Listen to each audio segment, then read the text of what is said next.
BC లీడర్లు అనగానే అందరికి యాదికొచ్చేది ఆరు కృష్ణన్న. వెనుకటి సంది బీసీల హక్కుల కోసం, రిజర్వేషన్ల కోసం, పదవుల కోసం కొట్లాడుతాండు.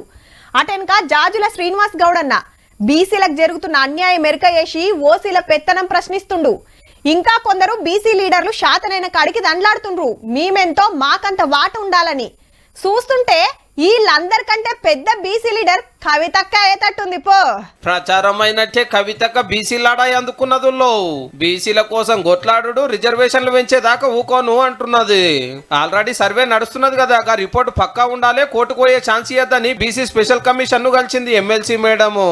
ఇవాళ ప్రభుత్వం 11 నెలలు తాత్సరం చేసి ఇప్పటికి ఫైనలీ డెడికేటెడ్ కమిషన్ వేయడం జరిగింది. మేమందరం ఉద్యమం చేసేదాకా మీరు డెడికేటెడ్ కమిషన్ వేయలేదు. సర్కార్ వచ్చే 11 నెలలే, మొన్నటిదాకా మీరు జైల్లోనే ఉంటిరి. ఎప్పుడు ఉద్యమం చేసిండ్రక్క?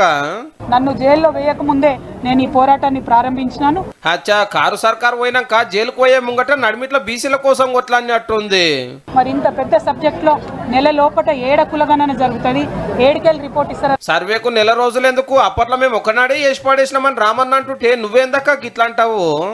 ముఖ్యమంత్రి గారు కేసీఆర్ గారు వారి ఆధ్వర్యంలో బీసీలకు న్యాయం జరిగిందనేటటువంటి బీఆర్ఎస్ ప్రభుత్వం ఇచ్చినటువంటి డబ్బులు అంతకన్నా ఎక్కువ ఇచ్చినా ప్రత్యేకించి బీసీలకని చెప్పుకోలేకపోవడం అన్నది. మరి అప్పుడు బాపుని గీ సర్వే చేయమంటే బీసీలకు ఎన్నడో రిజర్వేషన్లు పెరుగు, ఎన్నో పదవులు వచ్చు కదక్క.